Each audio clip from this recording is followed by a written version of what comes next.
Shalom, shalom. First and foremost, our praises, honor, and the glory shall go to Yahweh. Ba'asham Yahushai, Ba'asham Makak, Kodash Prakatham. Double honor shall go to apostles, elders, and bishops, a great millstone, and continue to teach and to rule well. Shalom to the Akims, a great millstone, and like-minded camps and individuals who continue to teach as one body, who continue to be out on the highways and byways, risking their lives for the greater good.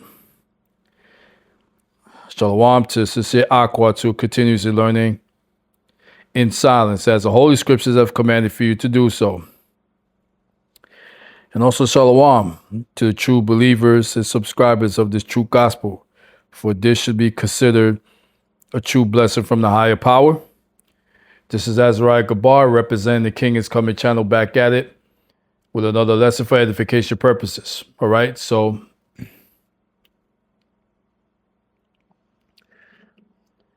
today's topic, Abaratazah, for this lesson will be: we're eating defiled foods. All right? Defiled foods. Because, way too many of our people want to be going to these fast food restaurants, these Chinese food restaurants. And mainly you Aquats, you sisters, you women. A lot of you guys are too lazy to cook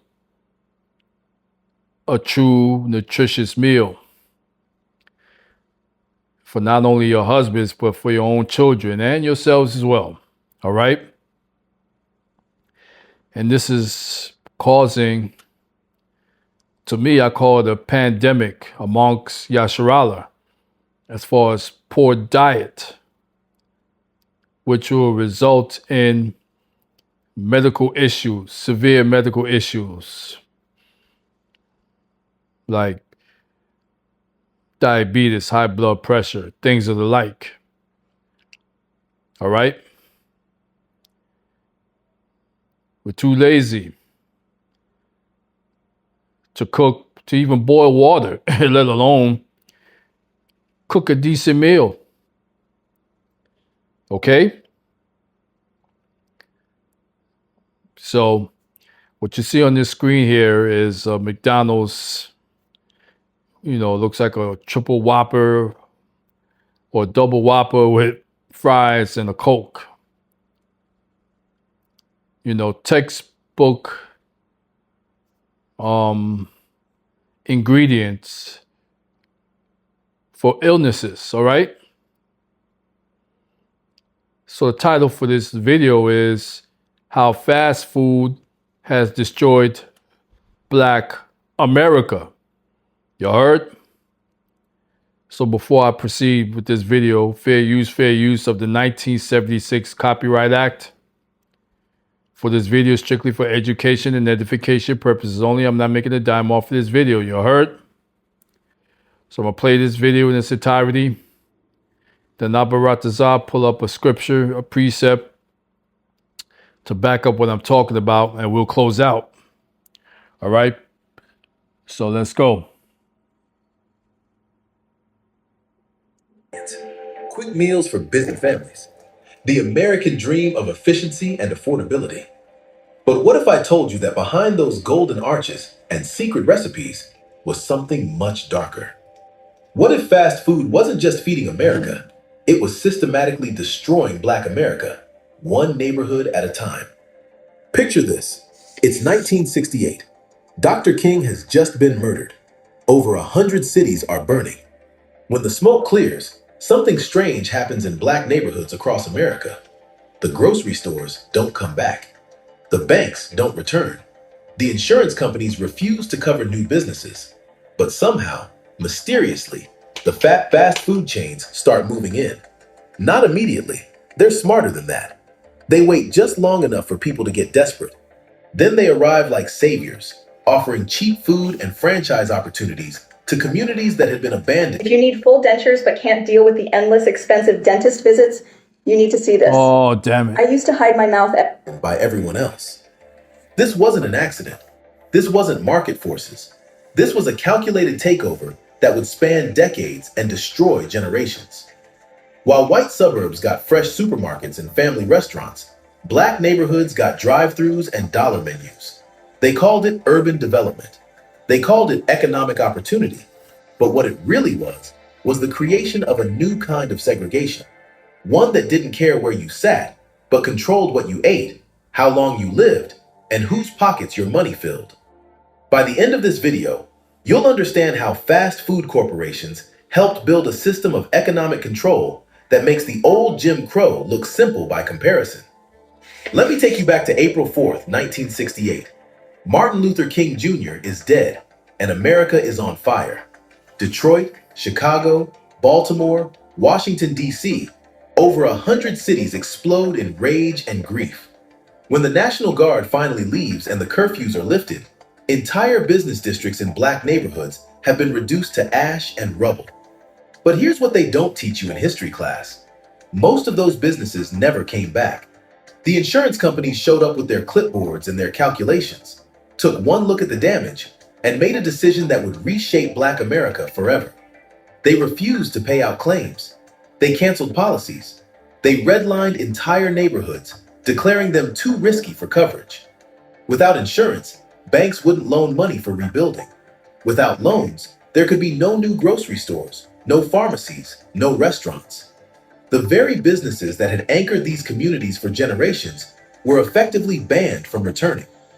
Sarah Jackson owned a grocery store on 12th Street in Detroit before the uprising. 3 generations of her family had shopped there, worked there, built their lives around that corner store. After the fires, she applied for insurance to rebuild. The company told her the neighborhood was now classified as high risk.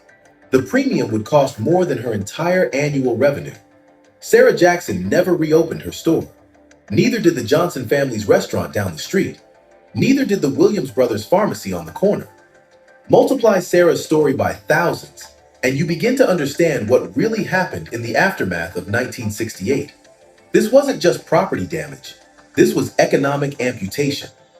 Entire food systems that had sustained black communities were surgically removed, leaving behind empty lots and hungry people. And into this manufactured void, the fast food chains began to circle like vultures.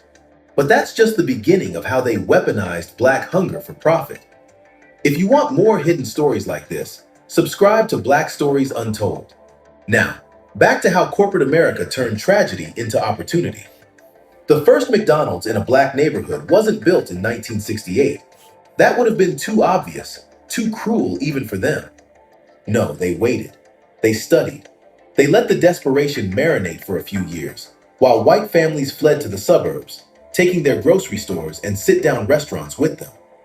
By 1972, when the first golden arches went up in devastated Detroit, it looked like salvation. Herman Petty was one of the first black McDonald's franchise owners in the country.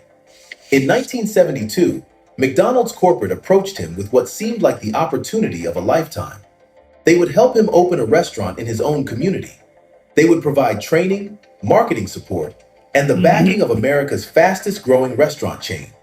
What they didn't tell Herman was that he was part of an experiment, a test to see if black franchise owners could be used to extract wealth from black communities more efficiently than white owners ever could. The numbers tell the story. Herman's McDonald's in Detroit generated over $2 million in revenue in its first 5 years. Sounds impressive, right? Here's what's not impressive. Herman's take-home profit averaged about $40,000 a year. Meanwhile, McDonald's corporate collected franchise fees, rent on the property they own, forced purchases of equipment and supplies, and advertising fees. For every dollar that walked through Herman's door, about 85 cents walked right back out to corporate headquarters in white suburban Chicago. But even that wasn't the most insidious part. See, McDonald's had done their homework. They knew that black communities had higher rates of diabetes and heart disease even before fast food arrived. I just mentioned They knew that. that poverty meant people were looking for cheap calories, not healthy options. They knew that in neighborhoods without full-service grocery stores, fast food would become not just convenient, but necessary. They weren't just opening restaurants, they were creating dependency. The marketing strategy was surgical in its precision. McDonald's began pouring advertising dollars into black radio stations, black magazines, and black community events. They sponsored basketball tournaments in neighborhoods that had no grocery stores, but three fast food restaurants within a 2-block radius. They hired black advertising executives who understood exactly how to make processed food feel like community, how to make corporate profits feel like black pride. By 1980, something unprecedented was happening in urban America. For the first time in human history, there were neighborhoods where it was easier to buy a Big Mac than an apple, where children could walk to 5 different fast food restaurants but couldn't find a single place to buy fresh vegetables. This wasn't happening by accident, and it wasn't happening in white neighborhoods. But what they did next would make this look like child's play. The 1980s was when fast food corporations stopped pretending they cared about nutrition and went full predator. They had spent a decade testing their strategies, and now they knew exactly what worked. The crack epidemic was devastating black communities. Unemployment was skyrocketing, and Reagan was cutting food assistance programs.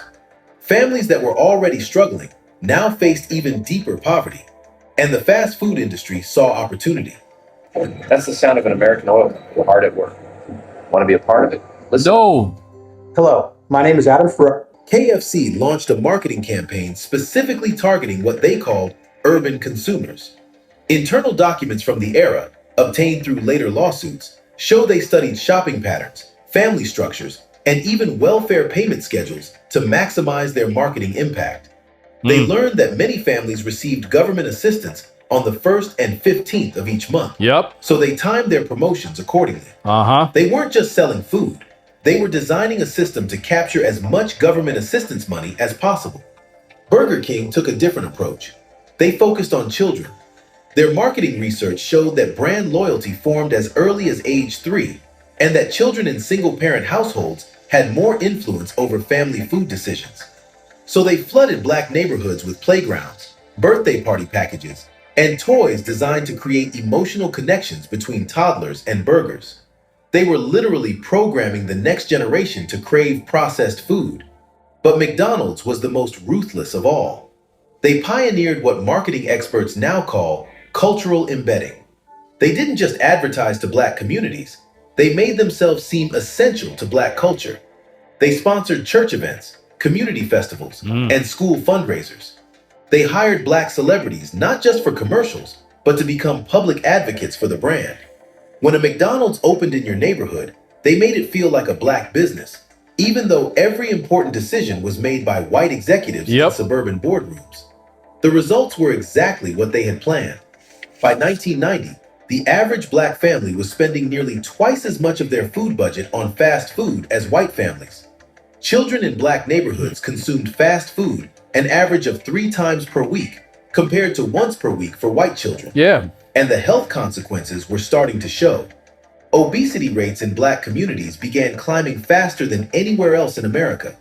Type 2 diabetes, once rare in children, started appearing in black kids as young as 10 years old. Keep watching, because what comes next will blow your mind. The corporations had their hooks in, but they still faced one problem: competition from the few remaining black-owned restaurants and corner stores that had survived the economic devastation. These local businesses knew their customers personally, extended credit during hard times, and kept their profits circulating within the community. They represented everything fast food chains were trying to destroy: local ownership, community connection, and economic self-determination. So the chains declared war. Not openly, of course. They called it market expansion. McDonald's, Burger King, KFC, and Taco Bell began a strategy of aggressive clustering. Whenever they identified a black-owned restaurant that was doing well, they would open a franchise directly across the street or next door. They could afford to operate at a loss for months or even years. Their suburban locations subsidized the losses. But a family-owned restaurant couldn't compete with a corporation willing to lose money just to drive them out of business. Take the case of Williams Family Restaurant in Baltimore.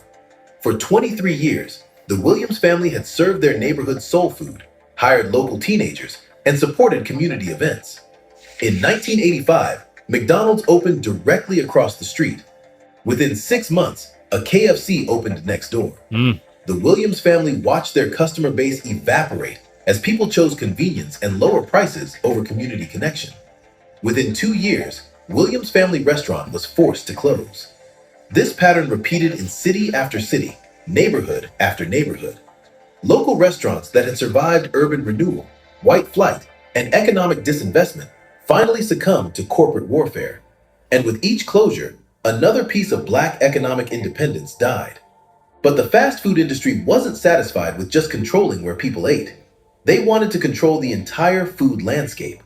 They began lobbying city councils to change zoning laws in their favor. They pushed for restrictions on street vendors and food trucks that might offer healthier options. They fought against proposals for new supermarkets, claiming the neighborhoods couldn't support both fast food and grocery stores.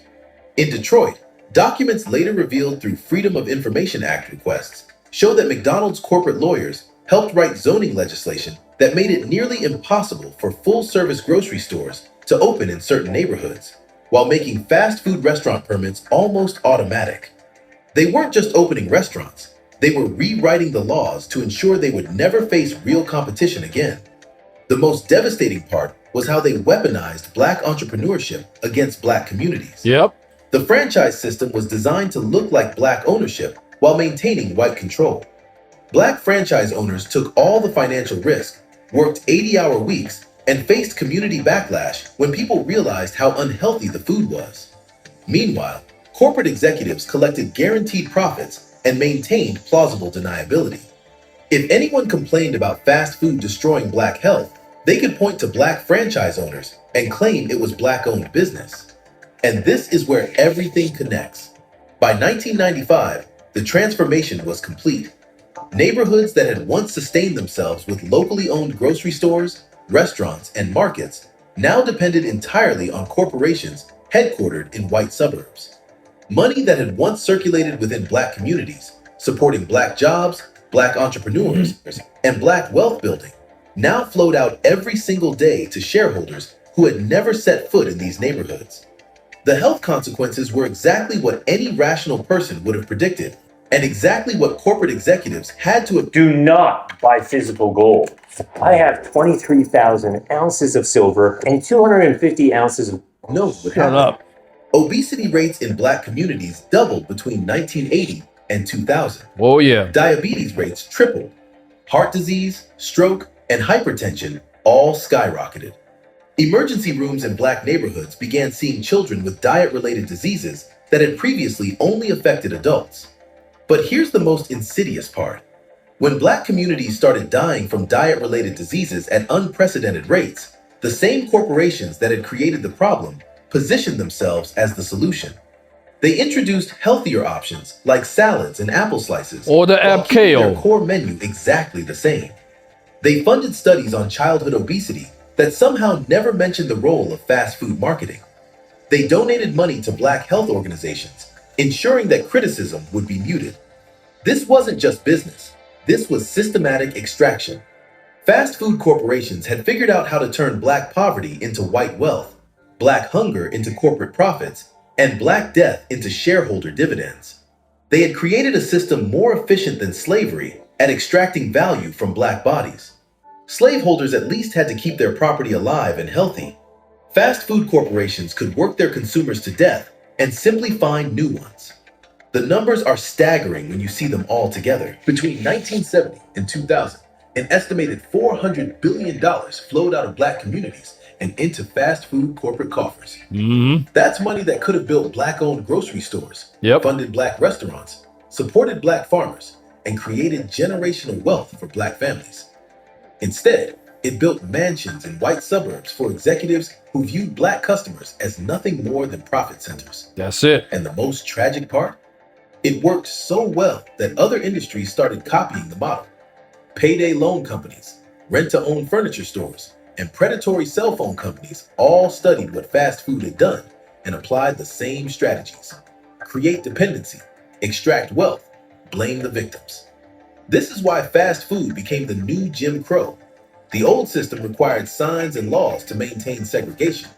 The new system uses zoning laws, marketing budgets, and franchise agreements. The old system was obviously racist and eventually faced resistance. The new system hides behind Black faces and claims to be providing opportunity. The old system lasted about 90 years. The new system has been running for over 50 years and shows no signs of stopping. Today, a black child born in urban America can expect to live 7 years less than a white child born in the suburbs. Yep. Much of that difference comes down to diet-related diseases that barely existed in black communities before fast food corporations targeted them for systematic exploitation. Every day, about 300 black Americans die from preventable diet-related illnesses. That's a 9/11 every 10 days, caused by a food system designed to prioritize corporate profits over human life. But black communities are fighting back. Food justice activists are creating urban farms, cooperative grocery stores, and community kitchens.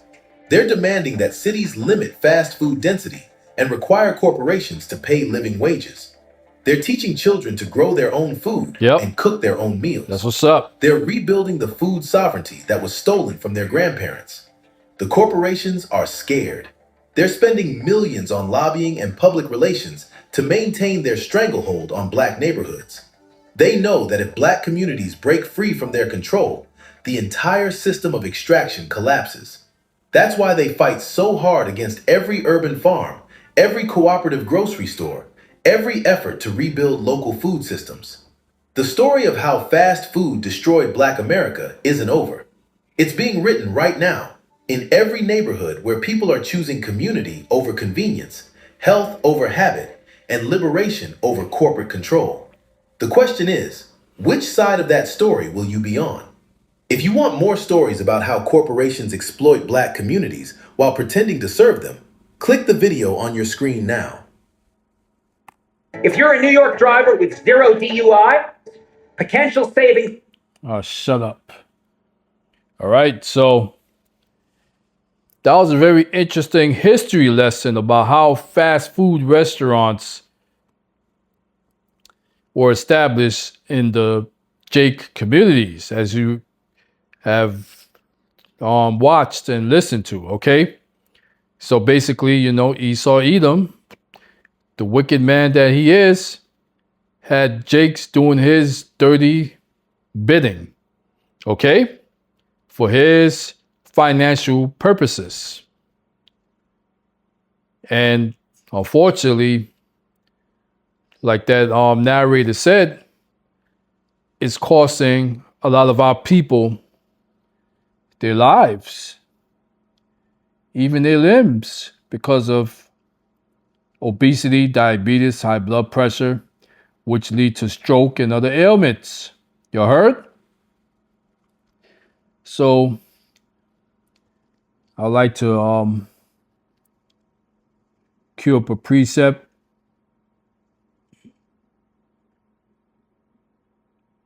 to prove my point.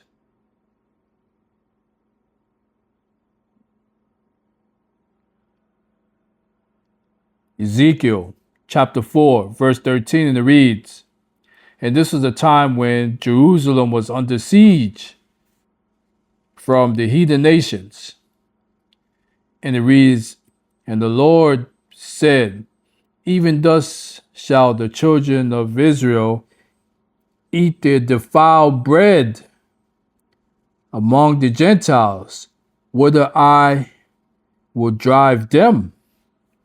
All right? So what does that word defiled mean? It means filthy, contaminated.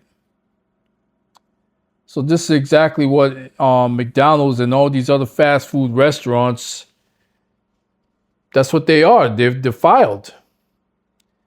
And now more and more information is coming out about these fast food restaurants, how they're serving,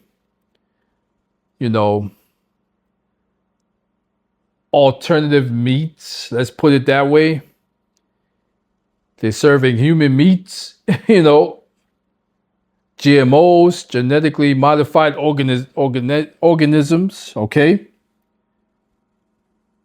So, listen, you Akims and Aquats, but especially you Aquats, because you're supposed to be the woman, you're supposed to be the helpmates to your husband and the children. Y'all so busy just running the fast food. Let's go to McDonald's, Burger King. Because y'all too lazy to cook natural, healthy meals. All right? Listen, several years ago, I'm sure you guys remember, there was a phenomenon that was going on with Popeyes. They were serving these chicken sandwiches. I forgot the exact name of it, but yo, these people were demons. Whatever ingredients that was put into that chicken sandwich had people just wilding out, killing up each other, fighting with one another at these Popeye restaurants to get their hands on these chicken sandwiches. All right? Defiled bread. Period. So we go to that same scripture, Ezekiel 4:13 through 15 in the New Living Translation. It reads, Then the Lord said, This is how Israel will eat defiled bread in the Gentile lands, to which I will banish them. Then I said, O sovereign Lord, must I be defiled by using human dung? For I have never been defiled before. From the time I was a child until now, I have never eaten any animal that died of sickness or was killed by other animals. I have never eaten any meat forbidden by the law. All right, the Lord said, you may bake your bread with cow dung. All right? So this is, punishment for, us Israelites that transgress against Yahweh Ba'ashem Yahushai. This is nothing more than a curse that's being bestowed upon us by the Lord for our transgressions on a daily basis. You heard? So hopefully this video has been very beneficial and informative. And again, especially to you Jakes. Now me, myself, I live by myself, but guess what? I cook my own meals. All right? I no longer subscribe to McDonald's, Burger King, Popeyes. Listen, I was a Wendy's fanatic. Even Wendy's I no longer consume. All right? Because this is defiled bread. So I'm taking better care of myself, making better dietary choices, eating more vegetables, fruits, things like that. All right? So with that being said, all praises, honor, and the glory shall go to Yahweh, Ba'ashab Yahushai, Ba'asham Makak Kodash Brakatam, Kwam Yasharal Rise Israel. And as always, Abaratazah, Lord willing, on to the next video. Shalom.